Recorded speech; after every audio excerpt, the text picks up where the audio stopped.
बालू माफिया, शराब माफिया और जमीन माफिया, इसको पूर्ण रूप से बिहार से भगाना है।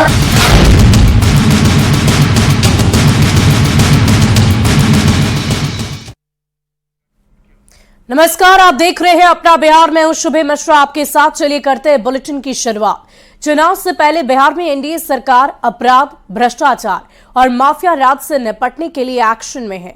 अब बिहार में अपराध और भ्रष्टाचार के साथ साथ माफिया राज को खत्म करने के लिए सख्त कानून बनने जा रहा है। इस संबंध में नीतीश कैबिनेट की मंगलवार शाम को बैठक हुई। इस बैठक में नए कानून के प्रारूप को मंजूरी दी गई है। अब इसे विधानसभा के मौजूदा सत्र में बिल के रूप में पेश किया जाएगा। इस नए कानून के लागू होने के बाद भ्रष्टाचार को लेकर सरकार की सख्ती और ज्यादा बढ़ेगी।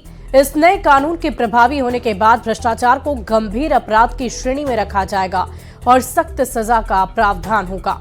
मुख्यमंत्री नीतीश कुमार की अध्यक्षता में हुई बैठक में भ्रष्टाचार और माफिया राज पर सख्त एक्शन के लिए लाए जाने वाले कानून के प्रारूप को मंजूरी दी गई। इसमें सरकारी धनराशि में गड़बड़ी करने वालों के लिए सख्त सजा का प्रावधान है और इसी के साथ ही कानून के जरिए जमीन माफिया, बालू माफिया और शराब माफिया पर भी कड़ा एक्शन होगा।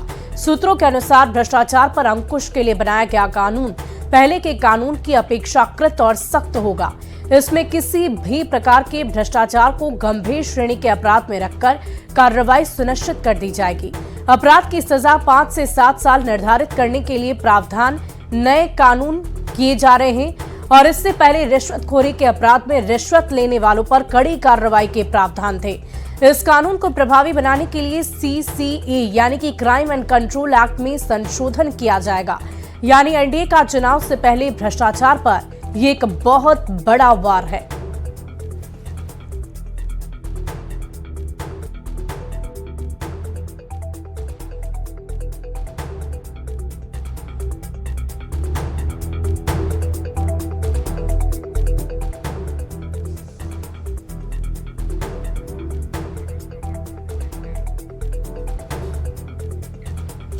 और इस पूरी खबर के अधिक जानकारी के साथ संवाददाता आनंद अमृतराज हमारे साथ इस वक्त लाइव जुड़ चुके हैं। आनंद, ये बताइए कि एनडीए का चुनाव से पहले भ्रष्टाचार पर एक बहुत बड़ा वार इसे देखा जा रहा है। इस कानून के तहत क्या क्या एक्शन एनडीए सरकार की तरफ से लिए जा सकते हैं, पूरी जानकारी दे। देखिए सुबी, बिल्कुल कल बिहार कैबिनेट की महत्वपूर्ण बैठक हुई और इस बैठक में ये तय हुआ है कि भाई एक नए कानून लाने की तैयारी बिहार सरकार कर रही है, जिसमें सजा का प्रावधान, जैसे कि आपने बताया, कि 5 से 7 साल हो सकता है। भ्रष्टाचार को लेकर और अपराध को लेकर सरकार गंभीर है और नए कानून की तैयारी कर रही है और इसी बजट सत्र में उस विधेयक को लाया भी जाएगा। जाहिर सी बात है, बिहार के लिए बेहद महत्वपूर्ण, और वो भी तब जब चुनावी साल का मौका है। और ऐसे में आपको पता होगा कि भ्रष्टाचार को रोकने के लिए इसके पहले भी सरकार ने ईओयू जैसे एक संस्था को गठन किया था। माफ कीजिएगा, ईओयू जैसी एक कमेटी बनाई थी। माफ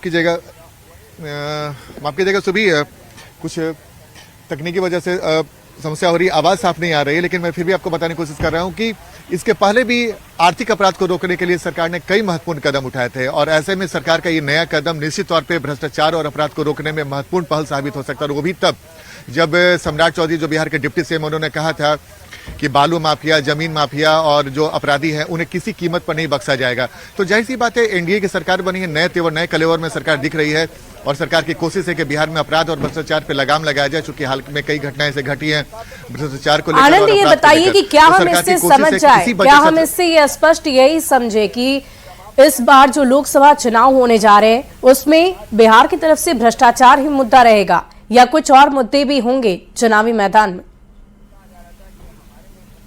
देखिए, आपको याद होगा कि जब जिस दिन विश्वास मत प्राप्त करने की कोशिश एनडीए सरकार कर रही थी, उस दिन जब एनडीए सरकार ने बहुमत हासिल कर लिया था, तो नीतीश कुमार ने एक बड़ा बयान दिया था कि जो लोग भी गड़बड़ी कर रहे हैं, जो भी भ्रष्टाचार कर रहे हैं और जो ये सरकार, जिसके पहले जो महागठबंधन की सरकार से में नीतीश कुमार थे, और जब उन्होंने तेजस्वी यादव से अलग होकर एनडीए में शामिल होने का फैसला किया तो उन्होंने कहा था कि ये लोग सिर्फ कमाने का काम कर रहे थे, एक एक चीज का हिसाब लिया जाएगा और जो भी भ्रष्टाचार में लिप्त हैं उन्हें किसी कीमत पर नहीं छोड़ा जाएगा। साथ ही मुख्यमंत्री ने यह भी एक बड़ा बयान दिया था कि विधायकों को खरीदने की कोशिश भी की गई थी। तो जाहिर सी बात है नीतीश कुमार के उस बयान से ही कयास लगाया जा रहा था कि आने वाले समय में एनडीए सरकार क्या कुछ बड़ा कदम उठाने वाली है, और जिसकी पुनरावृत्ति दिखी जब बिहार कैबिनेट की महत्वपूर्ण बैठक हुई और उस बैठक में तय किया गया कि नए कानून लाने की तैयारी, अपराध और भ्रष्टाचार को खत्म करने के लिए बिहार सरकार कोशिश करने वाली है। और इसी जब 2 से 3 दिन बचे हुए इस बजट सत्र को लेकर, तो इसमें वो विधेयक भी लाया जा सकता है। जाहिर तौर पे लोकसभा चुनाव है, लोकसभा चुनाव के पहले अपराध और भ्रष्टाचार के बहाने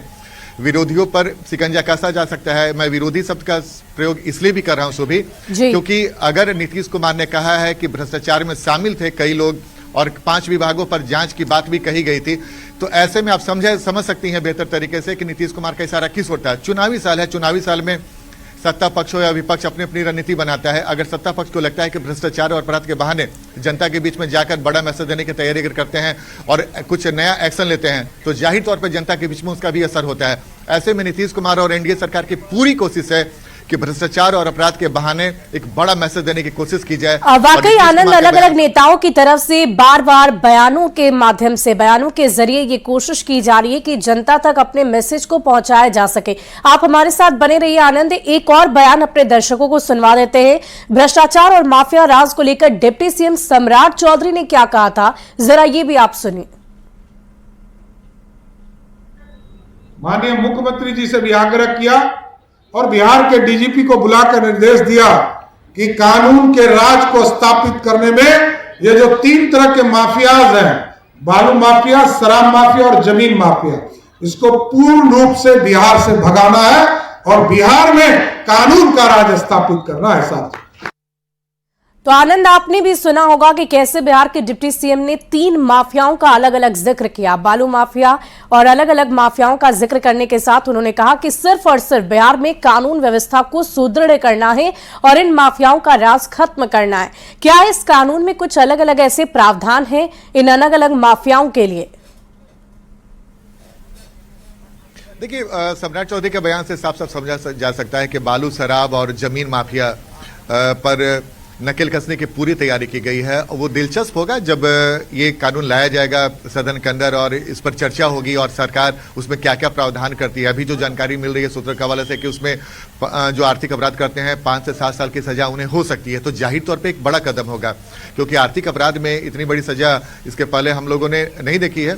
तो बिहार में ये कानून लाकर नीतीश कुमार एक बड़ा मैसेज देना चाहते हैं कि आपको याद होगा 2005 में जब नीतीश कुमार की सरकार बनी थी, एनडीए की पहली बार सरकार बनी थी, तो सुशासन शब्द का एक प्रयोग किया गया था और उन्होंने कहा था CCC से हम समझौता नहीं करेंगे, क्राइम, करप्शन और कम्युनलिज्म से। तो जाहिर तौर पे नीतीश कुमार और एनडीए की कोशिश है कि उसी तेवर को दोबारा दिखाया जाए और जनता के बीच में मैसेज दिया जाए कि बिहार में एनडीए की सरकार बनी है तो जो अपराध और भ्रष्टाचार है उससे किसी कीमत पर सरकार बर्दाश्त करने वाली नहीं है।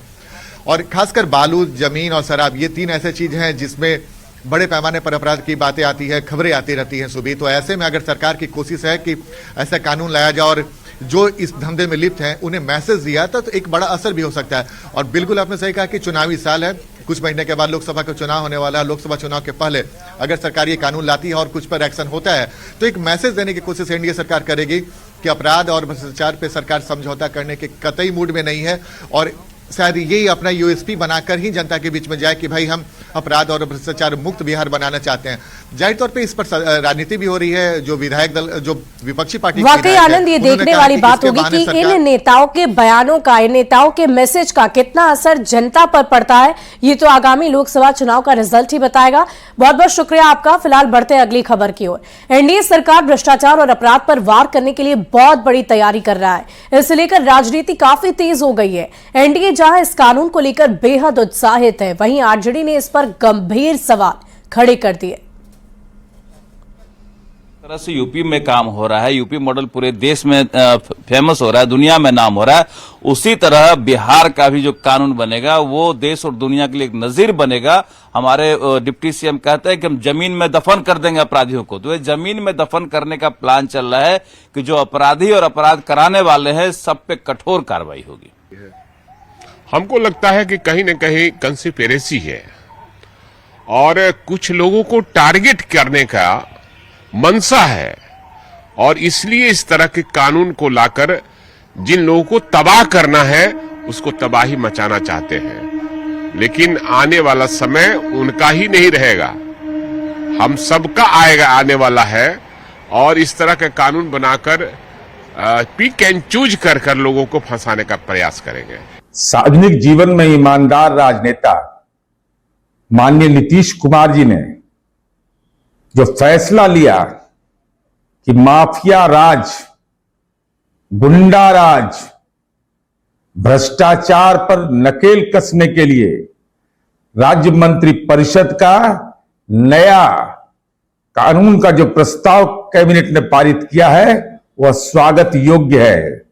अपराधी गुंडा लंपटों के जो आर्थिक आधार है उसको ध्वस्त करने की जो तैयारी सरकार की है, इसके लिए सरकार को साधुवाद।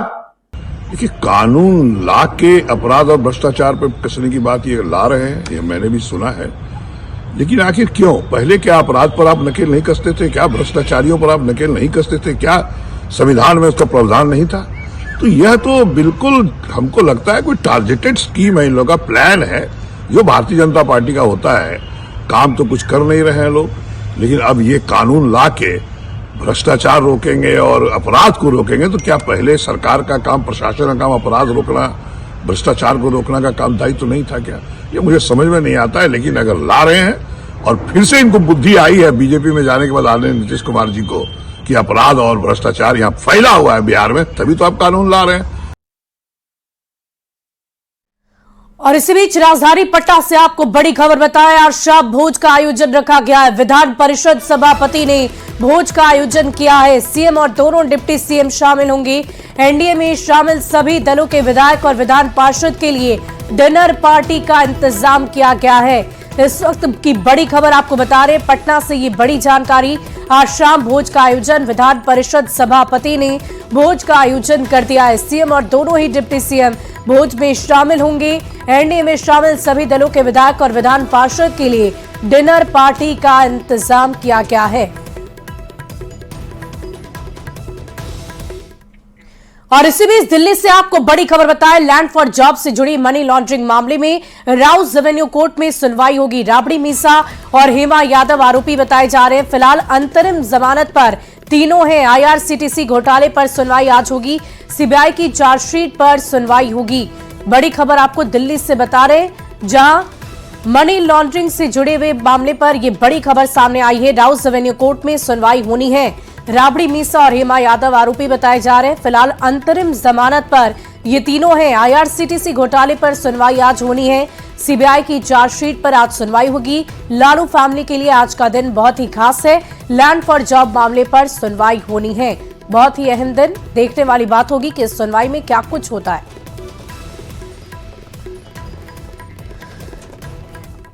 और लोकसभा चुनाव से पहले इंडी गठबंधन में शामिल दलों को झटका लगने का सिलसिला बदस्तूर जारी है। मंगलवार को कांग्रेस के 2 और आरजेडी का एमएलए बीजेपी में शामिल हो गया। एनडीए की नई सरकार के फ्लोर टेस्ट के पहले आरजेडी नेता बार बार खेला होगा और खेला बाकी है की बात करते थे, लेकिन कांग्रेस और आरजेडी के साथ ही खेला हो गया। बीजेपी प्रदेश अध्यक्ष सम्राट चौधरी के साथ तीनों विधायक भगवा पट्टा लगाकर विधानसभा पहुंचे और अब इसी पर सियासत काफी तेज है।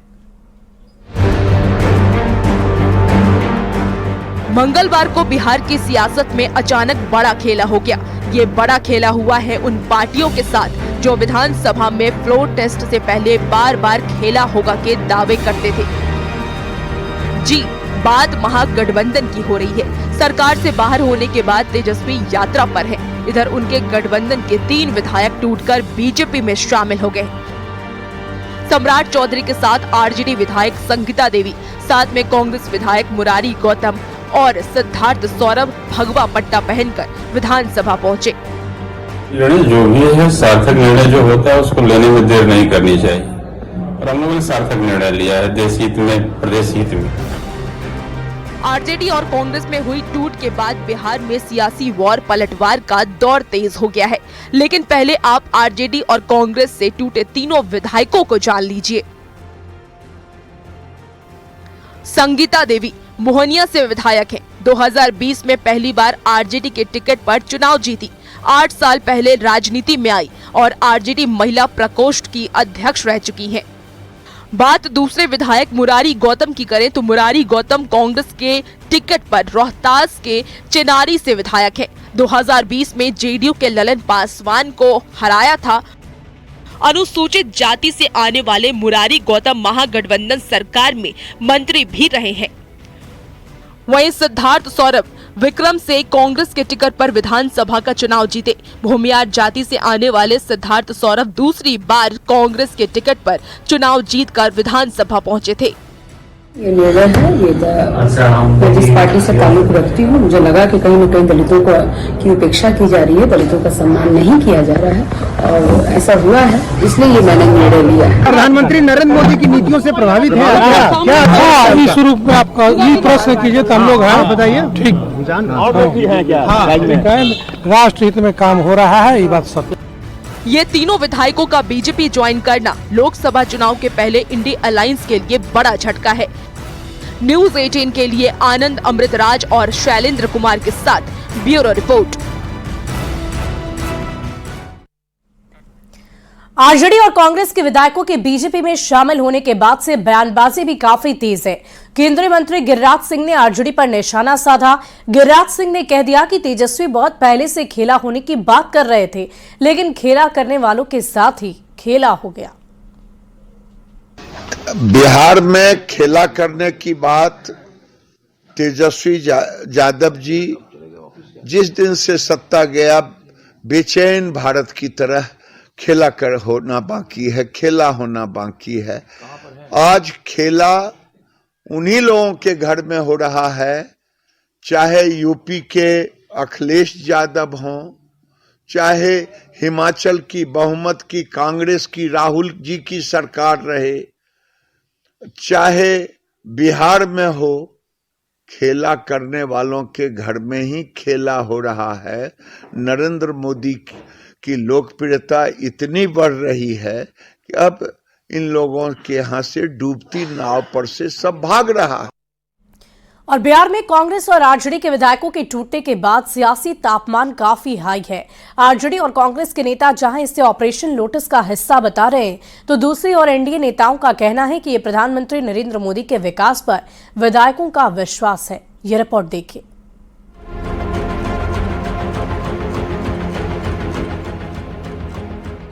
लोकसभा चुनाव से पहले आरजेडी और कांग्रेस को लगे झटके ने बिहार की राजनीति में उबाल ला दिया है। पार्टी के विधायकों के टूटने की खीज आरजेडी नेताओं के बयान में भी दिख रही है। अभी सब फालतू बात पूछने से कोई फायदा है? बताइए, चौपाया को बांधेगा कि दोपाया को बांधेगा? लेकिन वजह क्या है? लगातार टूट हो रही है राजद में। अरे खरीद बिक्री हो रही है। पहले नहीं देखे 3 विधायक लोग जाकर गए तो खरीद बिक्री ही का ना वो कमाल था। कांग्रेस एमएलसी प्रेमचंद्र मिश्रा का कहना है कि ये सब कुछ ऑपरेशन लोटस का हिस्सा है। इसको टूट नहीं कह सकते हैं।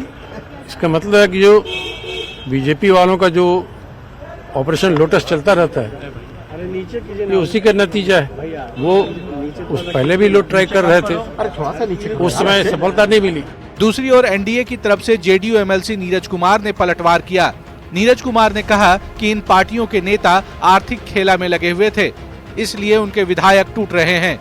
अपने 17 महीने के कार्यकाल में आर्थिक खेला किया है तो डर गया विधायक। कहा कि ऐसा नहीं कि टिकट के समय भी आर्थिक खेला करना चाहे, तो डर कर करके लोग आ रहे हैं। वहीं बीजेपी एमएलसी संजय मयूख ने कहा कि ये कोई खेला नहीं है, बल्कि प्रधानमंत्री नरेंद्र मोदी के विकास पर विधायकों का विश्वास है। क्या ये आगे आगे होता है क्या? क्योंकि ये विकास और सुशासन की सरकार है। ये प्रधानमंत्री नरेंद्र मोदी जी के नेतृत्व का विकास का डबल इंजन है। तो इस डबल इंजन में जो विकास के प्रति सहमत लोग हैं, वो निश्चित तौर पे भारतीय जनता पार्टी और जनता दल यू के साथ रहेंगे, बिहार के विकास के प्रति समर्पित रहेंगे। खेला होने वाले को जवाब मिल रहा है। लोकसभा चुनाव से पहले जिस ढंग से पूरे देश भर में विपक्षी पार्टियां टूट रही हैं, उसके बाद सबसे बड़ा सवाल तो यही उठ रहा है कि आखिर विपक्ष टूट क्यों रहा है और क्या ये टूटता विपक्ष मोदी का मुकाबला कर पाएगा। न्यूज 18 के लिए आनंद अमृतराज और शैलेंद्र कुमार के साथ ब्यूरो रिपोर्ट। और फिलहाल इस बुलेटिन में अभी के लिए बस इतना ही। आप बने रहे न्यूज 18 बिहार झारखंड के साथ।